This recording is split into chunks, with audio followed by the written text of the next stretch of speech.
After the bloody and devastating attack on Israel just yesterday, there's been a lot of questions, and I know a lot of you guys asked some questions, and some of them are quite legitimate questions. Some of you are not really up to date on all that's going on in the Middle East. Some of you just don't really care what's going on in the Middle East. And so a lot of you have asked the question, why does this even really matter? If we're in the United States or in the UK or in Australia, what difference does what's happening in Israel really matter to us? How is that different than massacres that are happening in Africa or things that are happening in Indonesia or something like that? And I'm going to give you 5 good reasons why this is a bit different, why this is going to directly impact the world at large and our world here at home. First big thing is there are 1.8 billion Muslims. Now, there's only about 16 million Jewish people across the world. So when we start talking about how many Jews are being impacted and we talk about the major religions, the Jewish population is actually quite small, generally speaking, very influential and very wealthy, generally speaking, but let's get back to the 1.8 billion Muslims. Now, the Jewish people naturally take this very, very personally because it's their Jewish homeland and all that kind of stuff. But the Muslims, they also take this quite personally as well. Partially because the Muslims believe that once they conquer a territory, they can never be forced to give it back, that's kind of an affront to Allah and stuff like that. So honestly, the fact that a foreign power, a foreign religion has set up on the ground that was conquered from by the Muslim people ages ago, and you say that's not really what Islam stands for. And friends, yes it does. Yes, it does. And yeah, okay, there's lots of Muslims who don't really get what Islam stands for, but look around the world, and you can get a general idea of what it really stands for. And you see that as they conquer territory, they really don't like giving it back. And when they are pushed back even one step, they take it as a highly affrontive kind of thing. So you can get along with them, you can live in their countries and everything like that, but there is a sizable portion of their population that kind of gets the whole militant thing, and it's very much we're going to conquer the world and it's God's will and all that kind of stuff like that. And so the fact that 70 years ago approximately, a bunch of people took a piece of land that was Muslim for a very long time and made it predominantly not Muslim, really kind of angered a lot of people. And when they went to go attack the nation and the people of the land, what are now called Palestinians, fled because they're expecting the nations around to come and invade and clear out all these people and give them their land back, kind of thing. Well, they went into these refugee camps, and the thing is, well, they're still in those refugee camps, but they did flee from their lands in this conflict. And is there any right and wrong side of the whole thing? I don't know, but let's just say that the Muslims have a very strong perspective on the thing. And this is not, and that's going to lead us into point number 2 here, is that the connections in the Muslim world, while they are always squabbling with each other, there are a lot of connections here. So the Taliban is basically Sunni. Iran is Shia. And when you look at Hamas and these guys, they're mostly Sunni as well. So they're not guys that would really get along, generally speaking. But you're seeing, on this point, they get along. They all want to drive the Jewish nation into the sea and commit atrocities and such. They're very in agreement on that. So when Hamas started firing rockets and started invading southern Israel and committing lots of killings and such like that, Iran started celebrating with fireworks. Hezbollah who also came, which is very much more in line with Iran, started celebrating as well. And people in many nations, Muslim nations around the world, started to kind of give their approval to it. There are multiple countries in the Middle East that are still technically at war with Israel, even though they don't engage in active hostilities now. They haven't been able to find it within themselves to actually sign a peace treaty with Israel. These other countries not recognizing Israel as a nation. So point one, there's a lot of Muslims in the world. And there's 2.4 billion Christians, which is going to lead into point number three. So number two, we have a lot of connections between Hamas, and right now we're actually finding out that there's a connection between Hamas and the Taliban. The Taliban of Afghanistan have decided that they want to join in. And they're asking Iran, Iraq, and Jordan to give them passage so that they can get their troops to go attack Israel. Now, they may get Iran to approve on that, and they may even be able to figure out a way to get Iraq to agree with that, but Jordan's not going to agree to that. So I don't think we're in danger just yet of the Taliban somehow finding their way in the West Bank or in Gaza or on the border of Israel attacking them just yet. But the fact that the Taliban has openly essentially wanted in on the attack on Israel should tell you that some things are starting to move. Hezbollah controls basically Lebanon. I mean, not technically, but practically they control Lebanon. And so they're up to the north of Israel. That's another big concern. And Hezbollah does this kind of stuff too, and they're absolutely on board with that kind of thing. They're probably feeling like they got kind of left out on this, and they kind of feel like they weren't alerted to this, and they would have joined in. There's also a lot of Hezbollah in Syria and Hezbollah in Iraq. They are armed and supported by Iran. And so with the political situation over in the Middle East, we're seeing that even though a lot of these countries don't really want this to be happening, they also politically can't come out against it. So that's why we're getting a lot of neutral kind of statements about we just want peace and prosperity for all kind of thing, and they're not condemning these attacks. And so from Saudi Arabia, Egypt, other countries, Jordan and Turkey, are not like really coming out and saying this is unacceptable. They're kind of more trying to politically walk the line between those things. And so lots of Muslims out there too. The network politically and the history there is fraught with. So right now, I don't think we're in danger of any countries hopping in and trying to, well, other than Afghanistan, which is already thrown their hat into the ring. Iran might decide to throw its hat into the ring.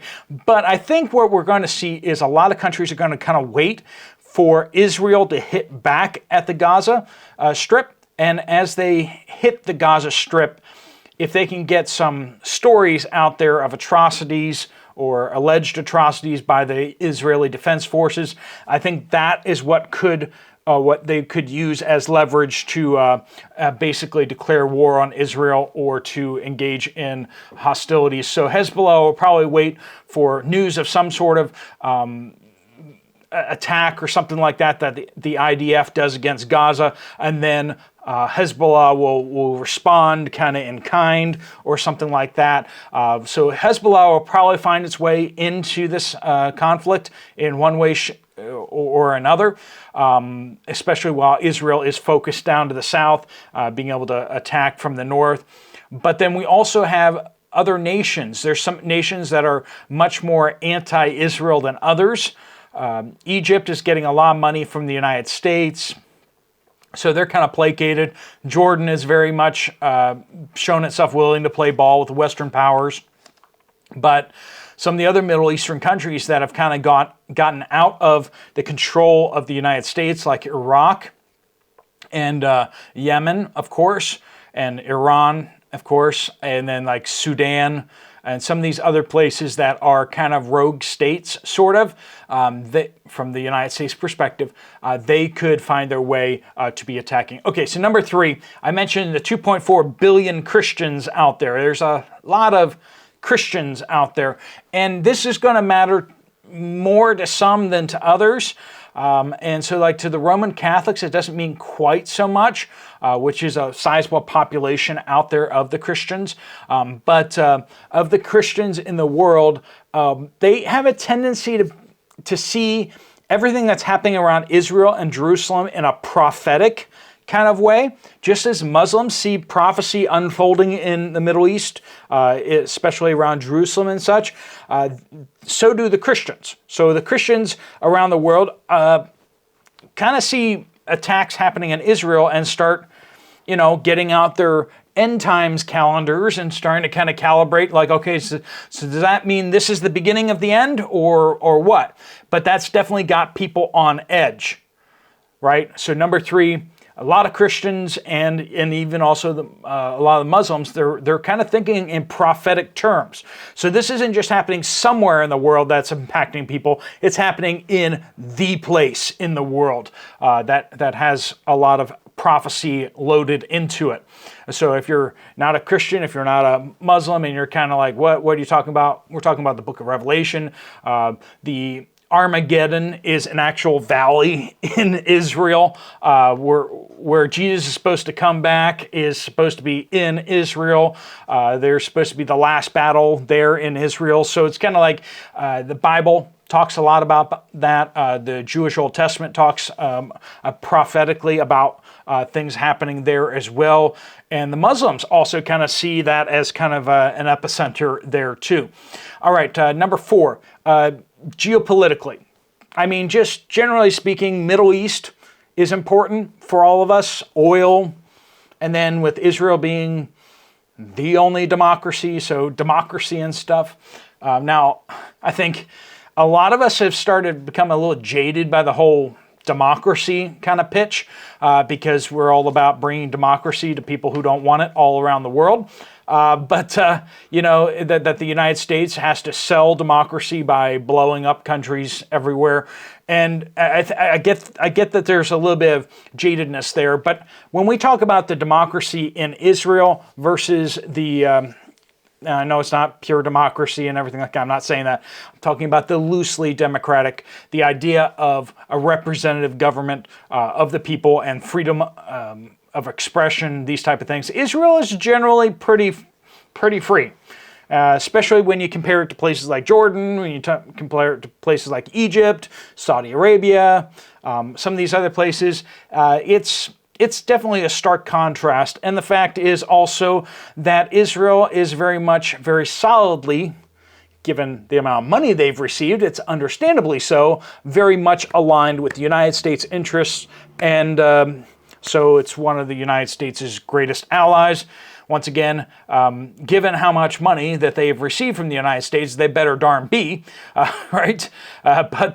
So oil and gas. Israel doesn't have so much of that stuff. It does have a fair bit of natural gas offshore that they've started tapping recently, but they're kind of in that area where it's very important for them to be and for the United States to have stuff.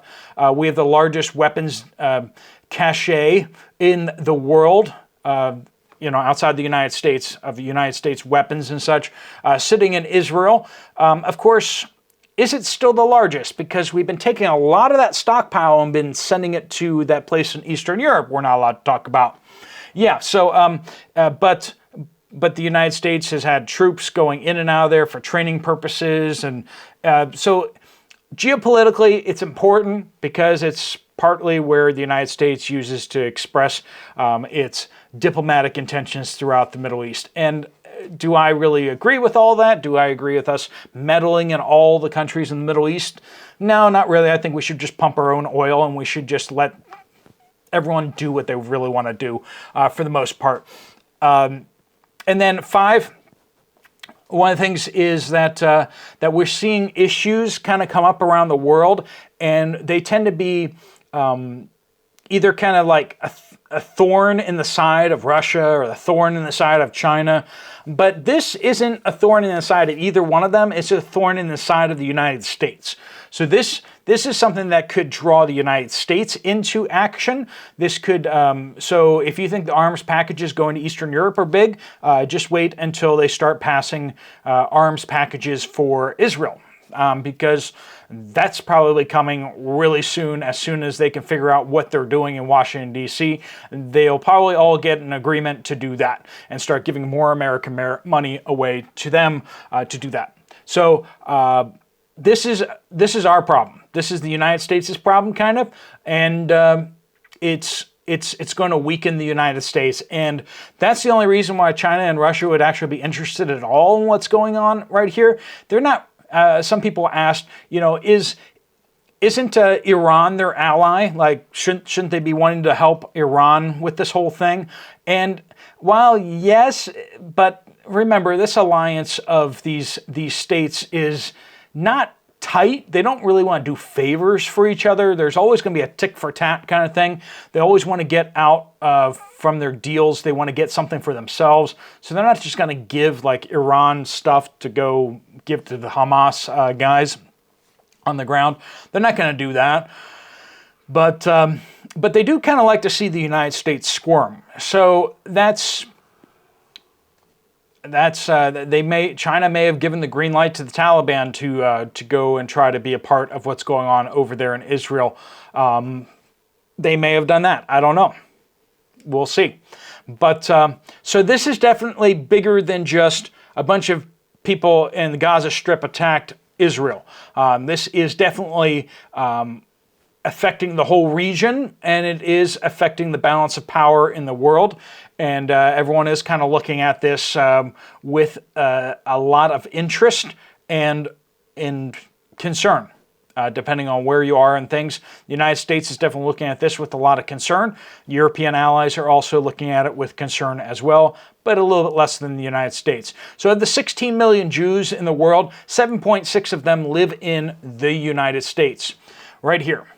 I didn't mean to give that a thumbs down. It's kind of like right here in the United States. So almost half of the Jewish population in the world lives in the United States. And so naturally, the United States is interested in what's going on with that because half of the Jews in the world are here, right? So most of the other half are over in Israel. So that's big. So that explains kind of my rundown, the 5 reasons why I think that that this is something that definitely does impact the United States and will impact the world at large, much larger than just what seems to be a border skirmish between two countries. This is kind of a loaded thing right now that is happening, and we'll probably have a lot of ripples that go out. What's going to happen next there? Probably not just airstrikes. They're starting with airstrikes, but it's probably going to be a ground incursion. Benjamin Netanyahu has already warned people in Gaza to get out.